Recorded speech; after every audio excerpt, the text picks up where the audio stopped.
Subscribe कीजिए हमारे channel को और बेल आइकॉन को दबाइए हमारी लेटेस्ट वीडियो सबसे पहले।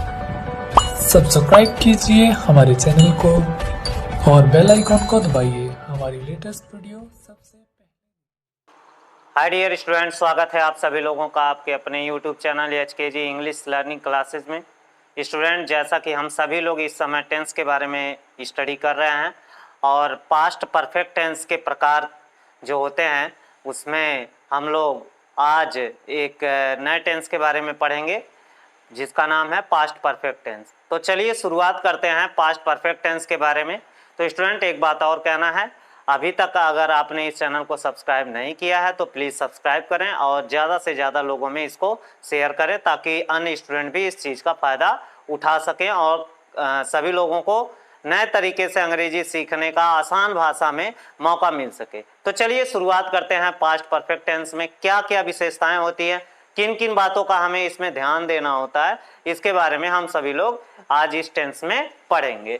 तो देखिए यहाँ पे मैंने दर्शा दिया है पास्ट परफेक्ट टेंस, पूर्ण भूतकाल, जिसका यहाँ पे थोड़ा सा लाइट लग रहा होगा स्टूडेंट्स। पूर्ण भूतकाल जिसे कहते हैं यानी कि बीता हुआ समय। पहचान देखते हैं इसका, पहचान क्या कहता है। पहचान वाक्य के क्रिया के अंत में चुका था, चुकी थी, चुके थे या था, ई थी, ये थे इत्यादि का प्रयोग आता है। देखिए स्टूडेंट, इसके बारे में पहचान सबसे इम्पोर्टेंट होता है। स्टूडेंट ये नहीं समझ पाते हैं, जब आपको पहचान पता रहेगा हिंदी वाक्यों के अंत में कि कौन सा लास्ट अक्षर आता है और मतलब कौन से शब्द जुड़े होते हैं, तो इससे क्या होता है कि आपको टेंस पहचानने में काफ़ी आसानी होती है। तो इसमें बताया गया कि पास्ट परफेक्ट टेंस में चुका था, चुकी थी, चुके थे, या था, ई थी, ये थे इत्यादि का प्रयोग आता है। अगर स्टूडेंट आप ये नहीं जानोगे तो हिंदी वाक्य में आपको पहचानने में दिक्कत होगी कि ये किस टेंस से बिलोंग करता है। मतलब जो वाक्य होगा आपको कंफ्यूजन होगी कि मतलब यह किस टेंस का है। तो यहाँ से क्लियर हो गया है कि पास्ट परफेक्ट टेंस में आप कैसे जानेंगे कि ये पास्ट परफेक्ट टेंस है। तो इस तरह से आप जान सकते हैं चुका था, चुकी थी को देख करके। अब नोट देखते हैं कि इस टेंस में नोट क्या है। नोट का मतलब क्या है, इस काल में काम का बीते हुए समय में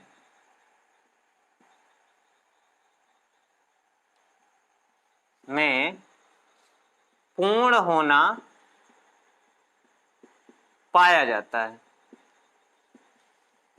इस टेंस की सबसे बड़ी विशेषता कि काम बीते हुए समय में क्या हो चुका होता है, समाप्त हो चुका होता है। दूसरा टॉपिक है, इसमें एक ही वाक्य में दो कार्यों का होना पाया जाता है। देख लीजिए स्टूडेंट, एक ही वाक्य रहेगा लेकिन उसमें दो काम होंगे, सब्जेक्ट भी जो है अलग अलग होंगे यानी कर्ता। फिर तीसरा टॉपिक है, इसमें बिफोर माने पहले होता है, आफ्टर के बाद,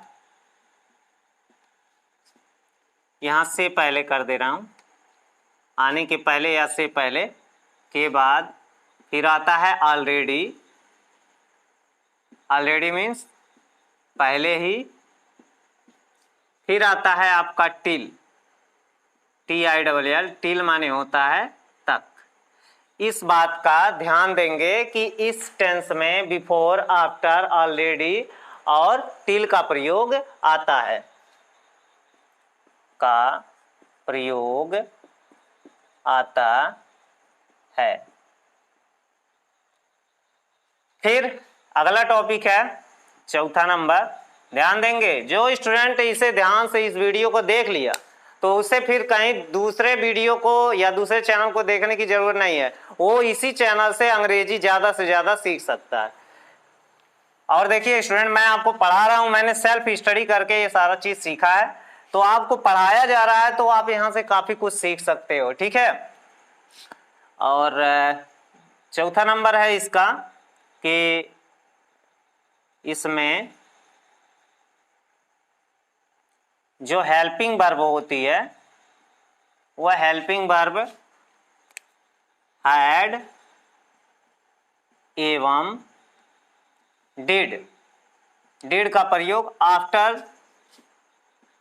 आफ्टर के साथ निगेटिव सेंटेंस में और इंट्रोगेटिव सेंटेंस में। ध्यान देंगे स्टूडेंट, ये मैंने निगेटिव इंट्रोगेटिव सेंटेंस लिखा है, इसे आप जरूर ध्यान देंगे कि आफ्टर का प्रयोग जब सेंटेंस में होगा तो उस टेंस में सहायक क्रिया, उस वाक्य में सहायक क्रिया आपका डिड आएगा निगेटिव और इंट्रोगेटिव में। फिर मतलब ये आपका सेंटेंस है जो यहाँ पे लिखा हुआ है, सेंटेंस यानी वाक्य होता है। अब देखिए मैं रूल बताने जा रहा हूं यहाँ पे। रूल नंबर 1, अफर्मेटिव सेंटेंस या पॉजिटिव सेंटेंस जिसे कहते हैं अफर्मेटिव, पूरा स्पष्ट बता रहा हूं स्टूडेंट्स। अगर मन से आपने देख लिया तो मैं दावे के साथ कह सकता हूं कि आपको यहाँ से कहीं और जाने की जरूरत नहीं है। अगर आप कोचिंग नहीं कर पा रहे हो, आपको टाइम नहीं है, ठीक है, तो आप इस वीडियो को देख करके भी बहुत कुछ अंग्रेजी सीख सकते हैं। आने वाले टाइम में इंटरमीडिएट के लिए, फिर हाई स्कूल के लिए, फिर जो छोटे क्लासेज हैं, जूनियर क्लासेज हैं, उसके लिए भी पढ़ाया जाएगा जो उनके बुक्स होंगे। थोड़ा सा अभी ये सारा चीज़ जो फैक्ट होता है, इंपॉर्टेंट होता है ग्रामर के लिए, वो चीज़ मैं आप लोगों को बता रहा हूँ ताकि फिर आगे फ्यूचर में आपको दिक्कत ना हो। अफर्मेटिव सेंटेंस, साधारण वाक्य। ध्यान देंगे स्टूडेंट। अब ये रूल क्या कहता है, रूल इसका ध्यान दें। दोनों वचनकर्ताओं के साथ यानी ही, सी, इट, आई और you, they, we, boys, children, boy, student, उसी को कहा जाता है सिंगुलर प्लूरल सब्जेक्ट। दोनों वचनकर्ताओं के साथ सहायक क्रिया जो ऊपर बताया गया, देख लीजिए, हैड बताया गया, डिड बताया गया, लेकिन डिड का प्रयोग आप कब करेंगे, आफ्टर के साथ, वो भी निगेटिव और इंट्रोगेटिव सेंटेंस में। इस बात को आपको ध्यान हमेशा देना पड़ेगा। और यही टेंस मतलब जो तीनों टेंसेज के प्रकार में टोटल हम लोग 12 प्रकार पढ़ते हैं, 4 ही होता है, इंडिफिनिट, कॉन्टिन्यूअस, परफेक्ट और परफेक्ट कॉन्टिन्यूअस। तो बारी बारी से तीनों टेंसेज में प्रयोग होते हैं। तो इस तरह से हम कह सकते हैं कि वो जो प्रकार होते हैं 3 से 3 ही होते हैं, लेकिन उसके जो काइंड्स होते हैं वो 12 हो जाते हैं कुल मिला के। तो के साथ सहायक क्रिया हैड का प्रयोग करते हैं और मुख्य क्रिया की कौन सी अवस्था, मेन वर्ब का आपको थर्ड फॉर्म प्रयोग करना होता है। वर्ब का कौन सा फॉर्म, ध्यान रहे, दोनों वचनकर्ताओं के साथ सहायक क्रिया हैड का प्रयोग करते हैं और मुख्य क्रिया की कौन सी अवस्था, तीसरी अवस्था। तो मैं यहाँ फार्मूला आपको बता रहा हूं, छोटा फार्मूला है इसका। हैड वर्ब का थर्ड फॉर्म, फिर आप क्या लिखेंगे, ऑब्जेक्ट, फिर सेंटेंस में अगर कॉम्प्लीमेंट है तो कंप्लीमेंट। ये फार्मूला आप जरूर नोट कर लें स्टूडेंट्स, काफ़ी मदद मिलेगा आपको आने वाले टाइम में। आप इससे काफ़ी कुछ सीख सकते हैं, नया नया चीज़ आपको बताया जाएगा। देख लीजिए, सब्जेक्ट, फिर सहायक क्रिया हैड, फिर वर्ब का थर्ड फॉर्म, वर्ब का थर्ड फॉर्म यानी कि पास्ट पार्टिसिपल फॉर्म, फिर ऑब्जेक्ट। याद रहे स्टूडेंट, जो ऑब्जेक्ट होता है वह या तो नाउन होता है या तो प्रोनाउन होता है, वो भी व्यक्ति तथा वस्तु के रूप में पाया जाता है। ऑब्जेक्ट आपका जिस तरह से सब्जेक्ट होता है, सब्जेक्ट नाउन और प्रोनाउन के रूप में ही प्रयोग किया जाता है, तो ऑब्जेक्ट भी नाउन और प्रोनाउन के रूप में प्रयोग किया जाता है। मैंने पिछले वीडियोज में आपको पढ़ाया है पार्ट्स ऑफ स्पीच में। जब आप जाएंगे, लोगो पे क्लिक करेंगे, क्लिक करने के बाद होम पेज को छोड़ के वीडियो पे क्लिक करेंगे तो सारे वीडियो जाएंगे, वहां पे जा करके पार्ट्स ऑफ स्पीच आप देख सकते हैं। उसमें मैंने बहुत अच्छे तरीके से बताया है कि आप नाउन को कैसे सॉल्व कर सकते हो और प्रोनाउन को कैसे सॉल्व कर सकते हो। मतलब अगर आपको उसमें से क्या करना है, पहचानना है, चुनना है कि कौन सा शब्द नाउन है, कौन सा प्रोनाउन है, तो आपको बड़ी मतलब आसानी होगी। वहां से वहां देख लेंगे तो यहाँ देखिएगा तो मजा आएगा पढ़ने में। देखिए, छोटी छोटी चीजें आपको लर्न होनी चाहिए। कोई भी भाषा आसान नहीं होती है, सीखने में आपको टाइम लगता है, ठीक है। एट फर्स्ट आपका जो कॉन्फिडेंस लेवल होना चाहिए वो अच्छा होना चाहिए, अदरवाइज दिक्कत होगी। फिलहाल अब देखिए, वह पत्र पढ़ चुका था। वह क्या कर चुका था? वह पत्र पढ़ चुका था। तो इसके लिए आप क्या करेंगे? ही, सहायक क्रिया आपको क्या लेना है? Had, he had red. देखिए लिखा है, हम लोग रीड ही बोलते हैं, लेकिन याद रहे कि जब भी पैसिव वॉइस में रीड आए तो उसको रेड बोला जाता है। और सहायक क्रिया हैड के साथ, हैज हैव के साथ, विल हैव, शैल हैव के साथ, और पास्ट इंडेफिनिट टेंस में, अफर्मेटिव सेंटेंस में जब भी रीड कहीं लिखा जाए तो आपको उसे रेड बोलना होता है। ये ध्यान दीजिएगा। अच्छे अच्छे फेल हो सकते हैं इसमें। अगर पूछा जाए, सेंटेंस पढ़वाया जाए, मैं कोचिंग में पढ़ाता हूं तो उसमें स्टूडेंट से पूछता हूं इस बात को कि यहाँ पे अगर उसे हेल्पिंग वर्ब के बारे में पता होगा तो उसे ये भी पता होना चाहिए कि इस हेल्पिंग वर्ब के साथ इसे रेड पढ़ा जाता है और किस हेल्पिंग वर्ब के साथ जो है इसे रीड पढ़ा जाता है। तो he had read a letter, ये आपका क्लियर हुआ। दूसरा एग्जांपल दे रहा हूं आपके समझने के लिए। राधा खाना पका चुकी थी। राधा क्या कर चुकी थी? खाना। तो खाना देखिए एक वस्तु में आता है और ये कॉमन नाउन है। खाना पका चुकी थी। Radha had cooked food. यहाँ पे देखिए, मुख्य क्रिया की तीसरी अवस्था, मेन वर्ब का थर्ड फॉर्म। यहाँ पे हेल्पिंग वर्ब आपका क्या प्रयोग किया गया? हैड प्रयोग किया गया। जब हम लोग हेल्पिंग वर्ब का स्टडी करते हैं स्टूडेंट, तो जो प्राइमरी एक्सिलियरी होता है, प्राइमरी एक्सिलियरी में तीन प्रारूप होते हैं। बी फार्म की क्रिया जो is am are was were होती है, हैव फार्म की जो क्रिया होती है वो हैज हैव हैड होती है, और डू फार्म की क्रिया डू डज डिड होती है। तो जो ये हेल्पिंग वर्ब यहाँ पे लगा हुआ है ये हैव फार्म का है, ठीक है, ध्यान देंगे। फिर मैं चाहता हूं कि आप सभी लोग इसका स्क्रीनशॉट ले लें और अपने नोटबुक में जरूर लिखें। बहुत अच्छे तरीके से पढ़ाया जा रहा है, मैं बेहतर से बेहतर पढ़ाने का प्रयास कर रहा हूं और इससे आप काफ़ी कुछ सीखेंगे। तो चलिए आगे बढ़ते हैं। ये तो रूल नंबर 1 था।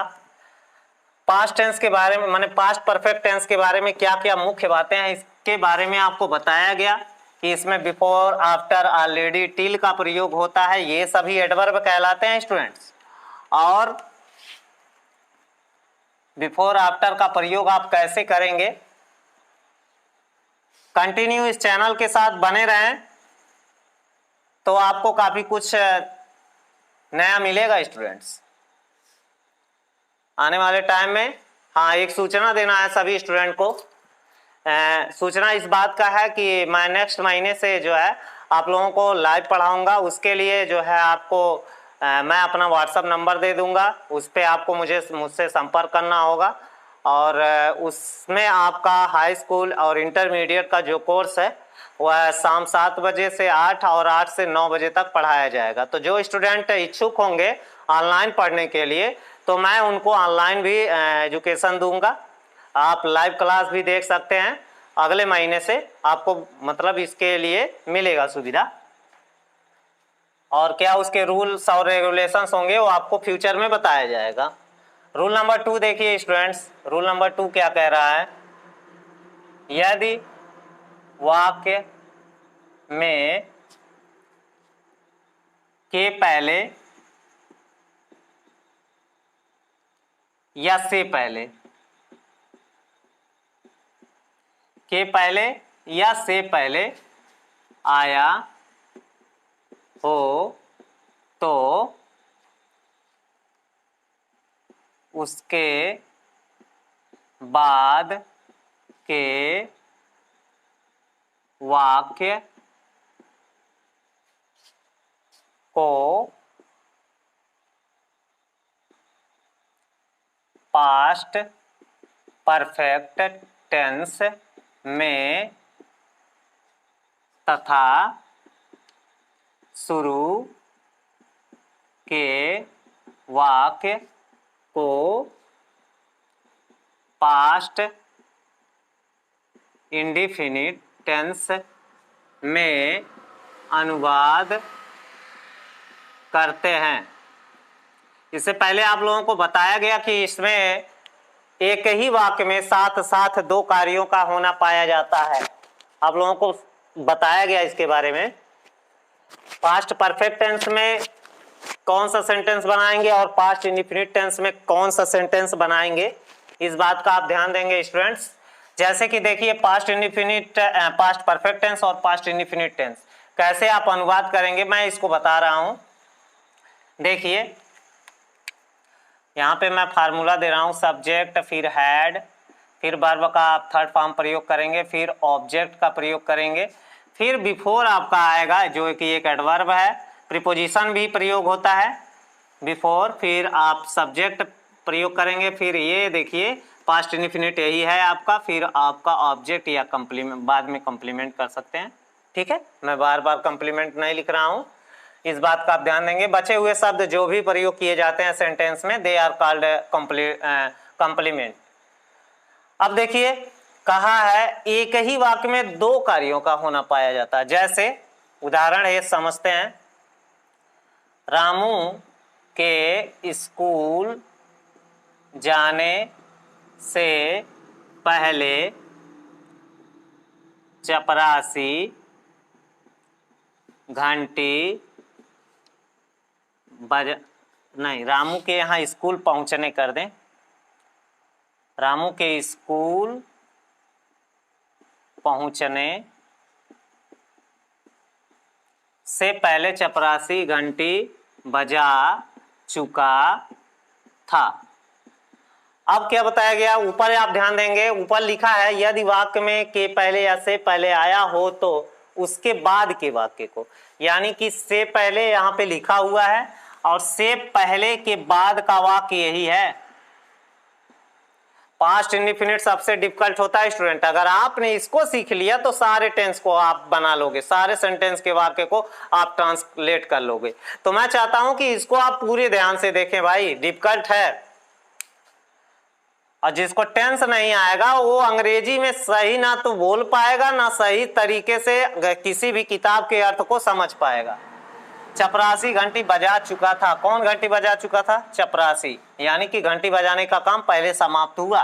तो इसे आप किस टेंस में बनाएंगे, यहाँ पे लिखे हैं past perfect tense, short form यहाँ पे दिए हैं, और शुरू के वाक्य को, शुरू का वाक्य यही है रामू के स्कूल पहुंचने, ध्यान देंगे रामू के स्कूल पहुंचने से, मतलब यहाँ पे इससे पहले जो शब्द सेंटेंस लिखा हुआ है, और पहली मतलब दूसरी बात ये देख लीजिए कि इसमें एक ही वाक्य है, अंत में पूर्ण विराम का प्रयोग हुआ है। स्कूल पहुंचना, पहुंचना एक क्रिया हो गया, और घंटी बजाना यानी बजाना यह एक क्रिया हो गया। एक ही वाक्य में दो क्रिया का होना पाया गया, दो सब्जेक्ट भी है, चपरासी है, इधर राम है। ठीक है, दोनों नाउन है, लेकिन इसमें एक प्रॉपर नाउन है और एक कॉमन नाउन है। ठीक है, तो चपरासी घंटी बजा चुका था, प्यून हैड, यहाँ फार्मूला दिया हूं, देखिए प्यून हैड रिंग रैंग रंग द बेल,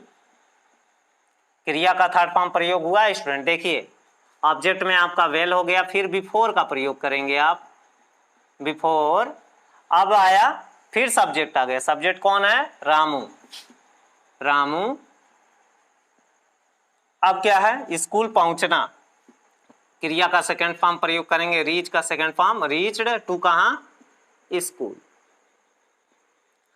देखिए कितने इजी तरीके से बन गया स्टूडेंट्स। अब आपको मैं रूल नंबर 3 बता रहा हूं। रूल 3, रूल 3 क्या कह रहा है, आफ्टर का प्रयोग आया हो तो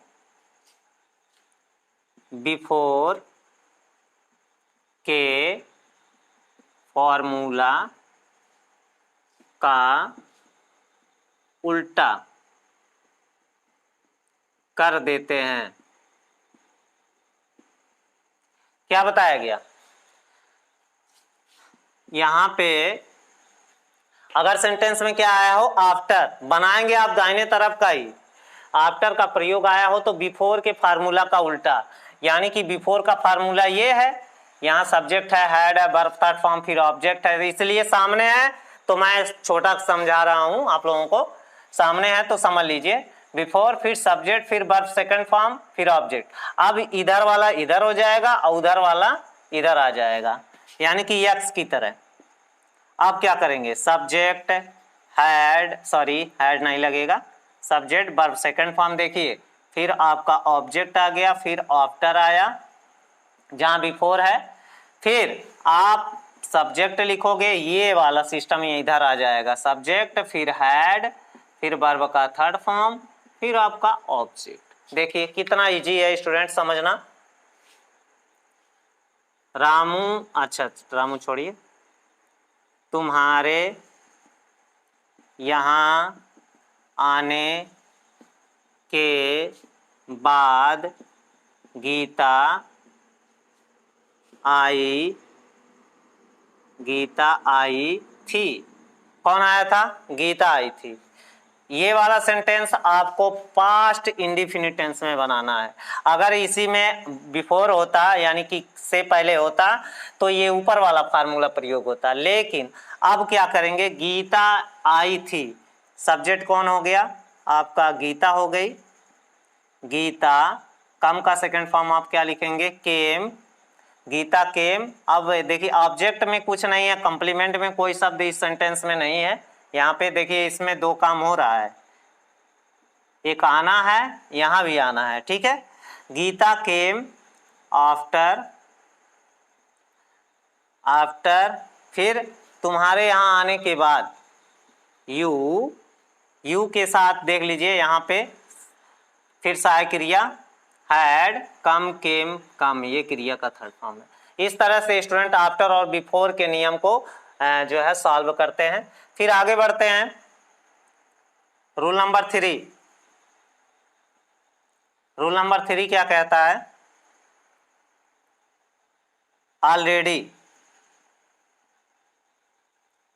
ऑलरेडी माने पहले ही, हेल्पिंग वर्ब यानी हैड, हेल्पिंग वर्ब इस टेंस में क्या प्रयोग हो रहा है, हैड, अभी हैड ही प्रयोग हो रहा है, हैड के बाद ऑलरेडी, ऑलरेडी का प्रयोग करते, नहीं रूल नंबर 4 है स्टूडेंट, यहाँ पे मिस्टेक हुआ हमसे, देख लीजिए ऑलरेडी माने पहले ही, ये आसान है इसलिए मैं आपको ऐसे ही बता रहा हूँ। ऑलरेडी माने पहले ही, जो पहला एग्जाम्पल दिया गया था उसमें अफर्मेटिव में पहला नंबर का, आपको क्या करना है, सहायक क्रिया हैड के बाद जो है क्या प्रयोग करना है, ऑलरेडी का प्रयोग करना है। तो मैं यहाँ फार्मूला भी दे रहा हूँ, सब्जेक्ट फिर हैड फिर आप किसका प्रयोग करेंगे, ऑलरेडी का प्रयोग करेंगे। मैं कैपिटल लेटर में यहाँ दर्शा दे रहा हूँ। फिर वर्ब का थर्ड फॉर्म, बाकी सारा वही प्रोसेस रहेगा। देख लीजिए कैसे। फार्मूला, मैंने यह फिल्म पहले ही देख लिया था। देख लीजिए स्टूडेंट, यहाँ पे आया इस सेंटेंस में, मैंने यह फिल्म पहले ही क्या कर लिया था, देख लिया था। तो आप क्या करोगे, आप क्या करोगे, यहाँ पे सहायक क्रिया हैड के बाद आपको किसका प्रयोग करना है, ऑलरेडी का प्रयोग करना है। सहायक क्रिया हैड के बाद आप किसका प्रयोग करेंगे, ऑलरेडी का प्रयोग करेंगे। तो मैंने यह फिल्म देख लिया था, सब्जेक्ट इसमें मैंने है। देखिए यहाँ पे सब्जेक्ट, ये प्रोनाउन है, फर्स्ट पर्सन सब्जेक्ट है ये, आई हैड। फिर आप क्या प्रयोग करेंगे, already, I had already watch. जब आप मूवी वगैरह देखते हैं तो इस क्रिया का प्रयोग होता है, ठीक है। I had already watch, watch का थर्ड फॉर्म वॉच्ड होगा, क्या चीज देख चुका था, दिस मूवी। देख लीजिए स्टूडेंट, इस तरह से आपका ये सेंटेंस क्या हुआ, कंप्लीट हुआ। अब आपको एक और एग्जांपल देना है, रूल नंबर 5। तो फटाफट आप लोग स्क्रीनशॉट ले लीजिए इसका और अपने नोटबुक में जरूर लिखिएगा। वेरी इंपॉर्टेंट है student, it is very important to each student, it must know to each student because past perfect tense is very hard. While you translate of any past perfect tense, if you don't know about how to use of helping verb and what is the main verb form, then there will be a problem create. How will you change Hindi to English? अगर आप इसको नहीं जानते हो तो कहीं ना कहीं समस्या होगी। फिर आगे बढ़ते हैं, ये लास्ट आपको बता रहा हूँ। फिर निगेटिव और इंट्रोगेटिव इसके सेकंड पार्ट में, क्योंकि वीडियो लंबा हो जाएगा, आप देखते देखते बोर हो जाओगे। अफर्मेटिव सेंटेंस बता दे रहा हूं पूरा, यहीं से आप समझ जाइए। उसके बाद निगेटिव इंट्रोगेटिव इसके आगे आने वाले वीडियो में आपको बताया जाएगा। रूल नंबर आप 5 देखें, रूल 5।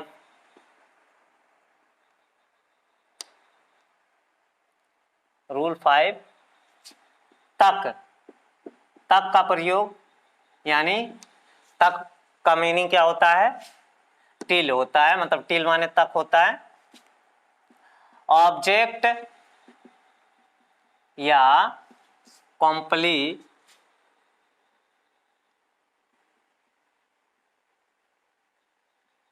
के बाद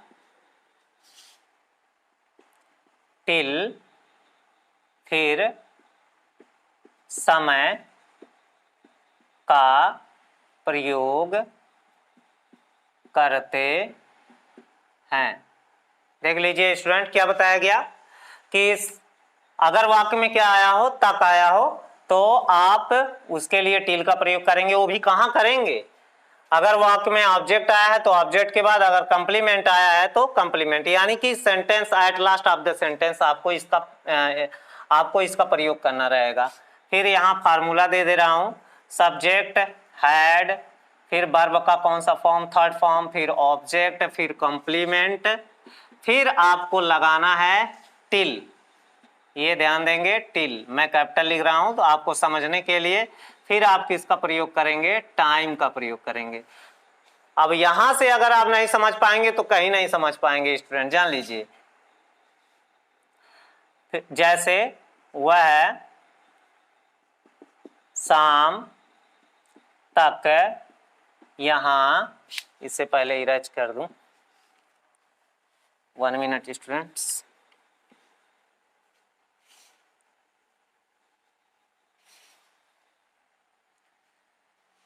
वह शाम तक यहां आ चुका था।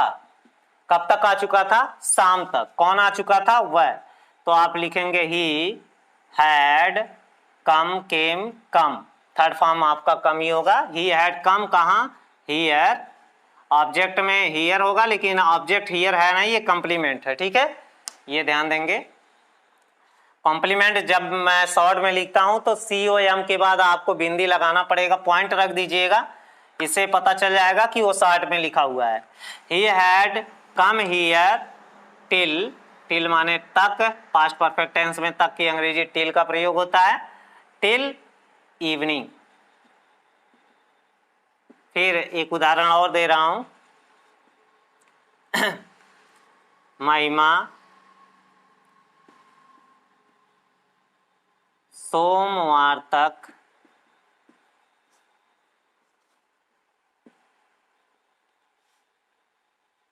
चित्र बना चुकी थी। कब तक बना चुकी थी? सोमवार तक। महिमा सोमवार तक चित्र बना चुकी थी।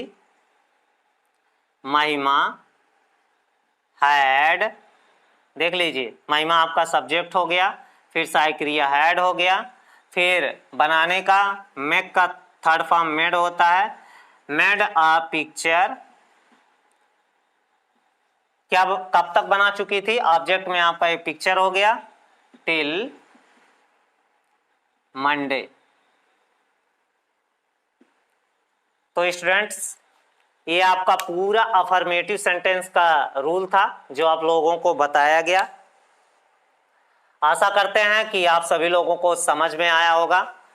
और इतना वीडियो देखने के बाद अगर आपने इस चैनल को सब्सक्राइब नहीं किया है तो जरूर सब्सक्राइब करें और ज़्यादा से ज़्यादा लोगों में शेयर करें, ज़्यादा से ज़्यादा लोगों के पास ही इसको पहुंचाइए स्टूडेंट, ताकि अन्य स्टूडेंट भी जो कमज़ोर स्टूडेंट हैं इस चीज़ का फ़ायदा उठा सके।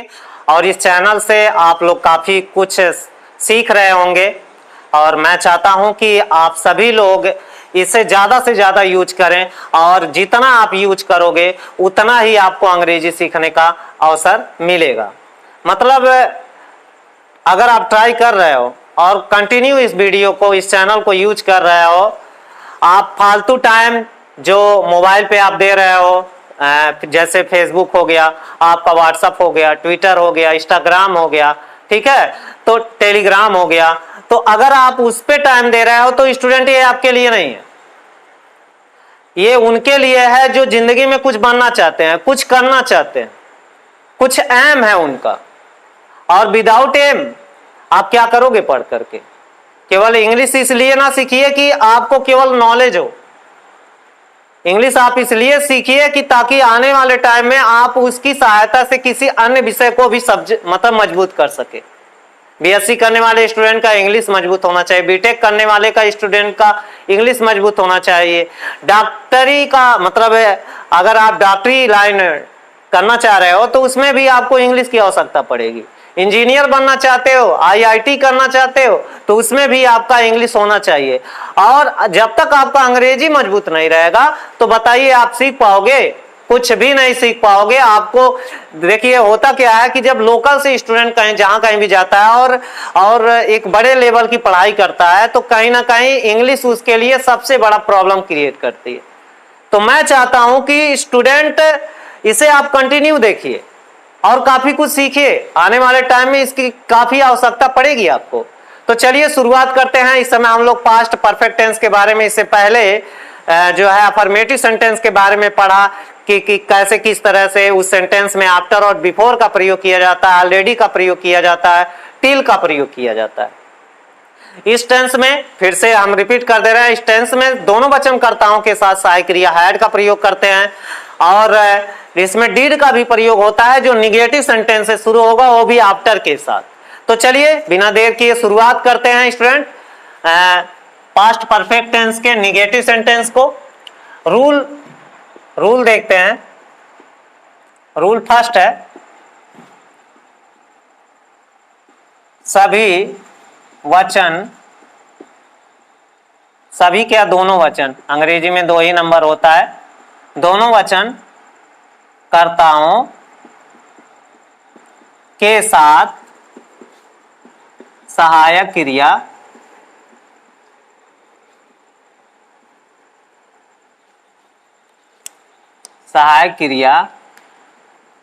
हैड के बाद नॉट का प्रयोग करते हैं।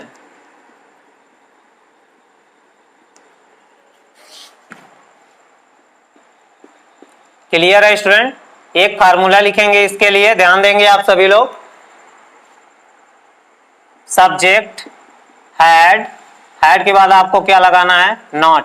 बाकी जंजाल छोड़ दीजिए। इससे पहले अफर्मेटिव सेंटेंस में आप सबको बताया गया था। ऑब्जेक्ट, फिर अदर का प्रयोग करेंगे, जो भी बिफोर आएगा या मतलब ऑलरेडी वगैरह, ऑलरेडी तो पहले ही आ जाता है।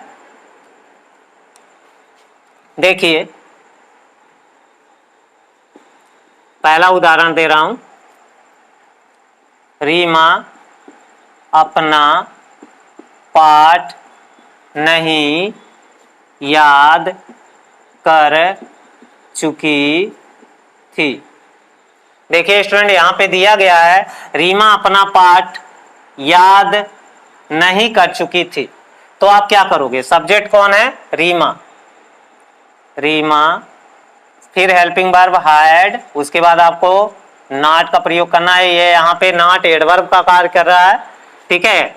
नॉट, लर्न का थर्ड फॉर्म क्या होगा? लर्नट। कौन चीज? अपना लेसन। सी के साथ अपने की अंग्रेजी हर। सी कैसे है? रीमा का प्रोनाउन आपका सी होगा जो थर्ड पर्सन है। हर लेसन। दूसरा उदाहरण दे रहा हूं आफ्टर का। आफ्टर का मैं फार्मूला लिख दे रहा हूं स्टूडेंट।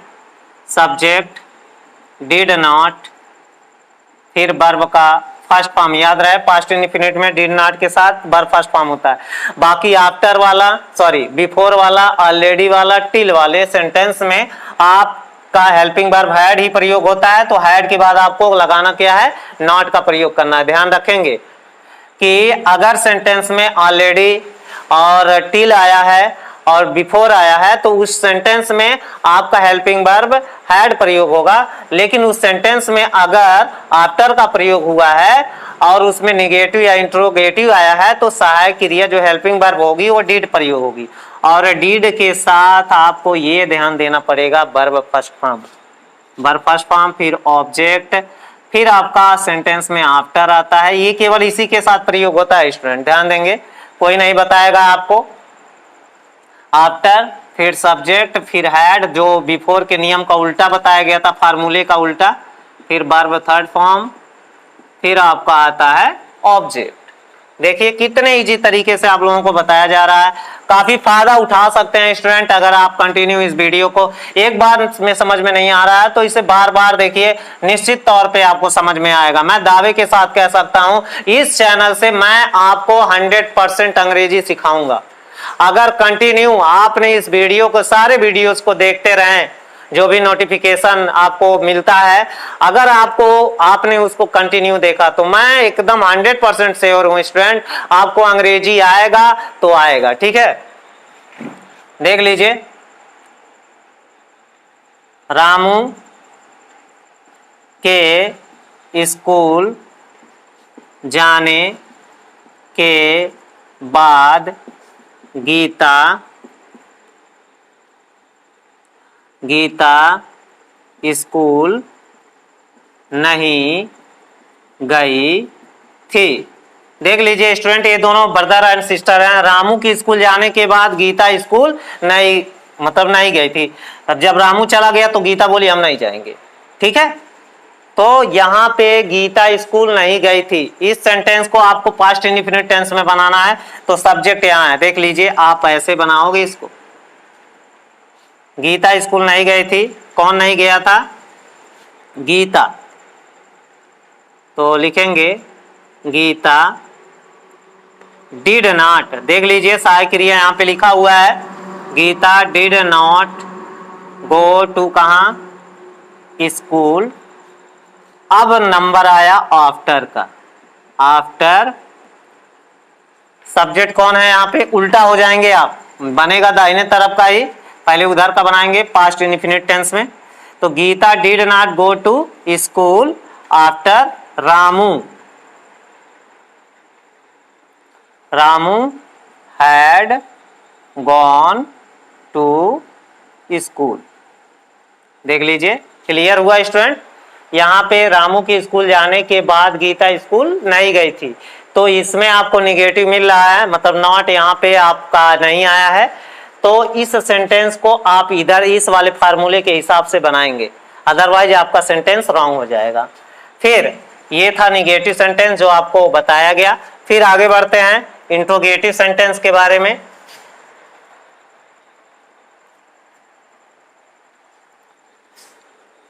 कंटिन्यू देखिए स्टूडेंट, न समझ में आए तो एक बार नहीं 2 बार देखिए, आएगा क्यों नहीं, बिल्कुल आएगा।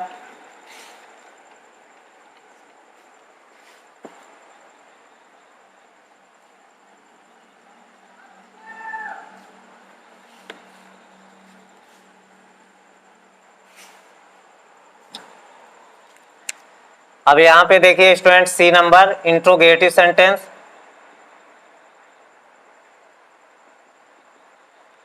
इंट्रोगेटिव सेंटेंस प्रश्नवाचक वाक्य।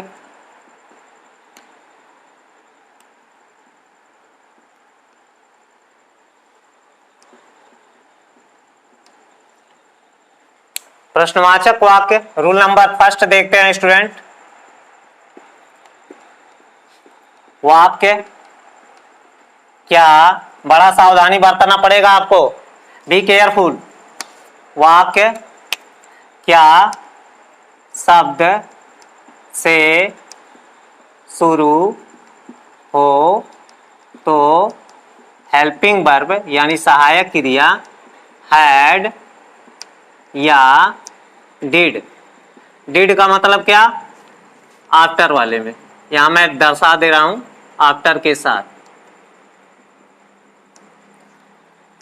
ठीक है, का प्रयोग कर्ता से पहले करते हैं। क्लियर, क्या बताया गया, यदि वाक्य किससे शुरू हो, क्या शब्द से। देखिए कोई भी सेंटेंस हो, किसी भी टेंस का हो, अगर उसमें क्या पहले आया तो आपको व्हाट नहीं लिखना है, आपको उस टेंस के अनुसार उस वाक्य में उस जो हेल्पिंग वर्ब प्रयोग होती है वह हेल्पिंग वर्ब आपको सबसे पहले प्रयोग करना है, सब्जेक्ट से पहले प्रयोग करना है, ठीक है। तो इस टेंस में आपको बताया गया कि हेल्पिंग वर्ब हैड का प्रयोग और डिड का प्रयोग, वो भी कहां बताया गया था, यहाँ पे मैंने लिखा था पिछले वीडियो में कि सहायक क्रिया डिड का और हैड का प्रयोग किया जाता है, वो भी डिड का प्रयोग निगेटिव और इंट्रोगेटिव में आफ्टर के साथ। तो यहाँ पे मैंने उस चीज को भी यहाँ दर्शा दिया है ताकि आपको कंफ्यूजन ना हो। का प्रयोग करते हैं, फार्मूला दे रहा हूं स्टूडेंट, सब्जेक्ट फिर सॉरी इंट्रोगेटिव का फार्मूला देना, had plus subject plus sentence में नॉट आया, निगेटिव इंट्रोगेटिव भी निगेटिव दोनों साथ में बता देते हैं स्टूडेंट। फिर आपको वर्ब का थर्ड फॉर्म प्रयोग करना है, फिर ऑब्जेक्ट, फिर आपका आता है कंप्लीमेंट, और इस चीज को लगाना ना भूलें, question mark is very important, otherwise your sentence will wrong. देख लीजिए, क्या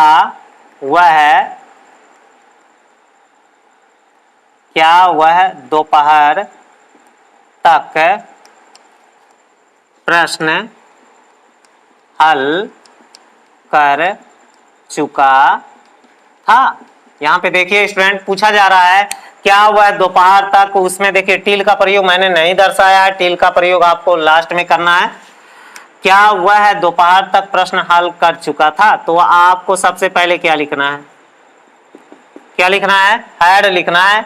हैड सब्जेक्ट कौन है आपका, सब्जेक्ट यानी करता, he she it I you they we को मैं बार बार बताता हूं और बहुत स्टूडेंट सब्जेक्ट ही नहीं समझ पाते हैं, ठीक है। तो पहले आप लोग सब्जेक्ट सीख लीजिए, हैड ही, फिर सेंटेंस में नॉट तो है नहीं तो नॉट नहीं लगाना, हैड ही सॉल्व, सॉल्व को आप क्या करोगे, सॉल्व्ड द क्वेश्चन, क्वेश्चन की संख्या बढ़ा सकते हैं आप यहाँ प्लूरल करके, had he solve the questions, कब तक, यहाँ पे देखिए टिल, जो आपको अफर्मेटिव सेंटेंस में बताया गया था, टिल नून या आफ्टरनून कर सकते हैं, नून दोपहर तक, और क्वेश्चन मार्क लगाएं जरूर, ठीक है, एक उदाहरण और दे रहा हूं जो सबसे इंपॉर्टेंट है भाई, यही आपको कंफ्यूज करेगा। सब्जेक्ट, नॉट, फिर वर्ब फर्स्ट फॉर्म, फिर आपका ऑब्जेक्ट, फिर आपका आफ्टर। कैपिटल लेटर यहाँ पे लिख रहा हूं आफ्टर, फोकस डालने के लिए। सब्जेक्ट, फिर हैड, फिर वर्ब का कौन सा फॉर्म, थर्ड फॉर्म, फिर आपका ऑब्जेक्ट, फिर आपका कंप्लीमेंट। देखिए स्टूडेंट, मैं चाहता हूं कि मेरा मेहनत जाया ना जाए और लाइक और कमेंट जरूर करिए। इससे क्या होता है कि हमको मोटिवेशनल मतलब मोटिवेट होते हैं हम कि हमारे स्टूडेंट इस चीज का प्रयोग कर रहे हैं और लाइक कर रहे हैं, कमेंट कर रहे हैं, तो काफी अच्छा लगता है। तो मैं चाहता हूं कि आप लाइक और कमेंट और ज्यादा से ज्यादा लोगों के पास जरूर शेयर करें ताकि ये चैनल ग्रोथ करे। हमें आपके सपोर्ट की जरूरत है, ठीक। तो देख लीजिए, क्या रीमा के सोने के बाद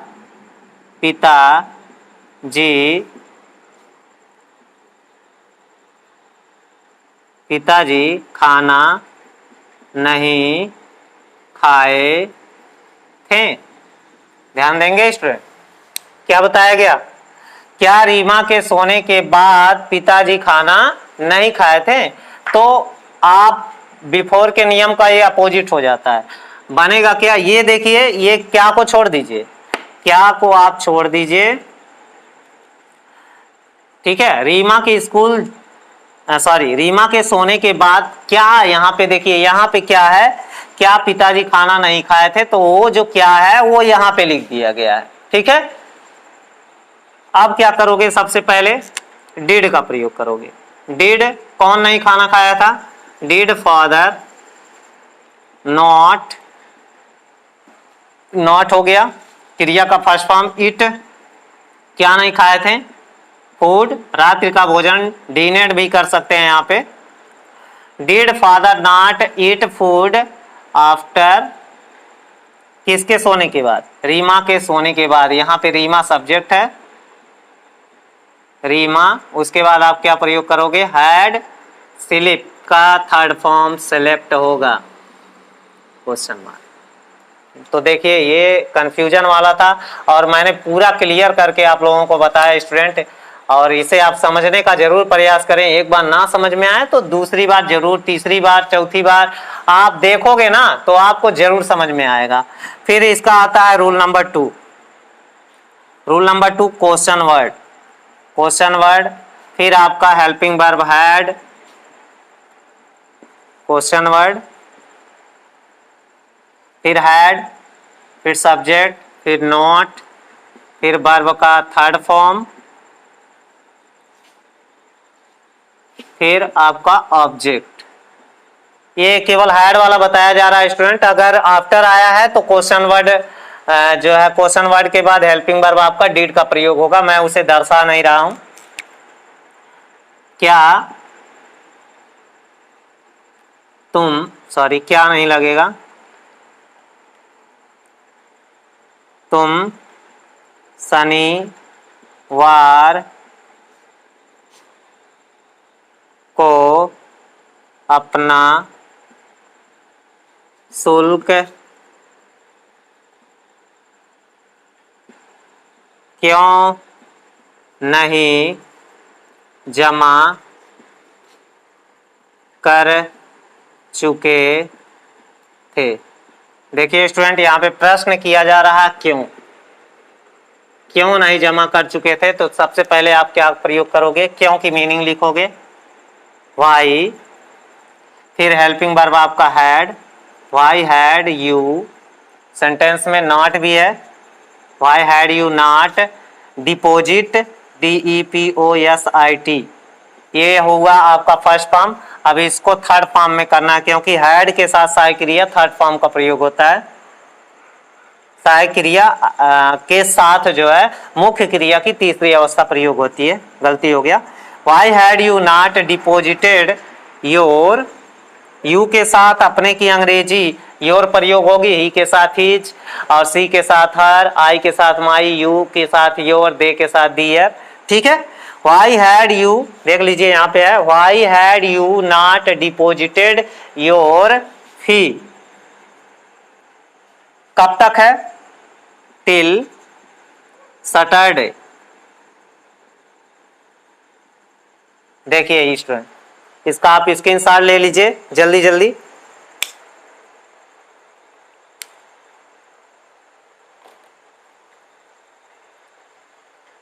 हाँ, मुझे लगता है आप लोगों ने स्क्रीनशॉट ले लिया होगा। तो देखिए स्टूडेंट, यहाँ पे पास्ट परफेक्ट टेंस पूरी तरह से समाप्त हुआ। पास्ट परफेक्ट टेंस के बारे में मैंने आप लोगों को पूरा पढ़ा दिया। इससे पहले वाले में अफर्मेटिव सेंटेंस जो पार्ट 1 में है और ये सेकंड पार्ट है। आप इसको दोनों पार्ट को एक साथ देखिएगा और इसके बाद आप लोगों को पूरा प्रेजेंट टेंस का जो प्रेजेंट इंडेफिनिट है, कॉन्टिन्यूअस है और परफेक्ट है और परफेक्ट कॉन्टिन्यूअस टेंस है, वो पूरा कॉम्बो वीडियो डाला जाएगा आने वाले 2-3 दिनों में। ठीक है, तो इसको आप जरूर देखिएगा। पूरे प्रेजेंट टेंस का है और जब ये पास्ट टेंस का पूरा हो जाएगा, जैसे पास्ट इंडेफिनिट, पास्ट कॉन्टिन्यूअस, ये पास्ट परफेक्ट और फिर इसके बाद पास्ट परफेक्ट कॉन्टिन्यूअस टेंस आएगा, तो चारों वीडियो को मैं जो है एक साथ डाल दूंगा ताकि आपको ढूंढना ना पड़े और आप एक साथ सारे वीडियो को देख ले, मतलब और उसको काफी अच्छे तरीके से आप सॉल्व कर लें। थोड़ा बहुत वीडियो डिस्टर्ब है तो आप थोड़ा सा एडजस्ट कर लीजिएगा। आने वाले टाइम में आपको सब कुछ अच्छा मिलेगा। आशा करते हैं कि आप सभी लोग सपोर्ट करेंगे और बने रहेंगे इस चैनल के साथ। मिलते हैं अगले वीडियो में, तब तक के लिए have a good day, thank you.